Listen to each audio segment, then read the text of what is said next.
آپ صلی اللہ علیہ وآلہ وسلم نے کچھ ایسے کام بتائے ہیں جن کو کرنے سے انسان کو عمرے کا ثواب مل جاتا ہے۔ پہلا کام، اگر آپ باوضو ہو کے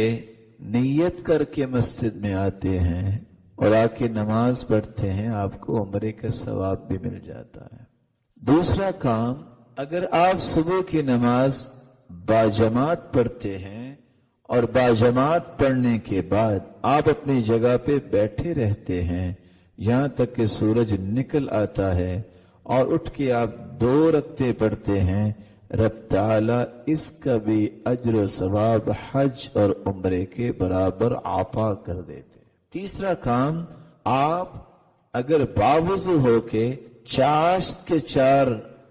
رکعتیں ادا کر لیتے ہیں تو اللہ نے اس کا بھی اجر عمرے کے برابر لکھا ہے۔ اگر آپ اللہ کا ذکر کرتے ہیں، حدیث آپ نے سنی ہوئی ہے، اللہ کے رسول نے فرمایا الا انبئکم، میں تمہیں نہ بتاؤں کس کے بارے میں؟ ما ہوا، اس چیز کے بارے میں، خیر لکم، خیر اعمالکم، بہترین عمل، اور ساتھ فرمایا ارفعها درجاتکم، تمہارے درجات کی بلندی، ازکاها عند ملیککم، تمہارے رب کے پاس سب سے پاکیزہ عمل، وخیر من انفاق الذهب والورق، سونے اور چاندی کو اللہ کی راہ میں خرچ کرنے سے بھی بہتر، وخیر من ان تلقوا عدوکم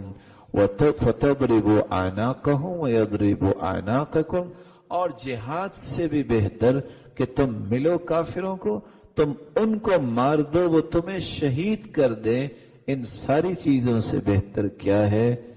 کہ تم اللہ کا ذکر کرو۔ 5واں طریقہ،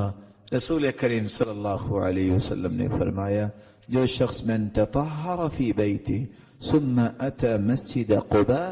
جو شخص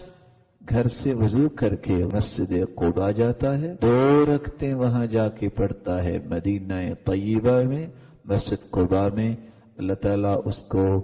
عمرے کا ثواب عطا فرما دیتے ہیں۔ رب تعالیٰ سے دعا ہے رب تعالیٰ آپ سب کے لیے آسانیاں فرمائے اور آپ سب کو اپنے گھر والوں کے ساتھ اپنے گھر کی زیارت نصیب فرمائے اور بار بار یہ مواقع دے۔ وآخر دعوانا الحمدللہ۔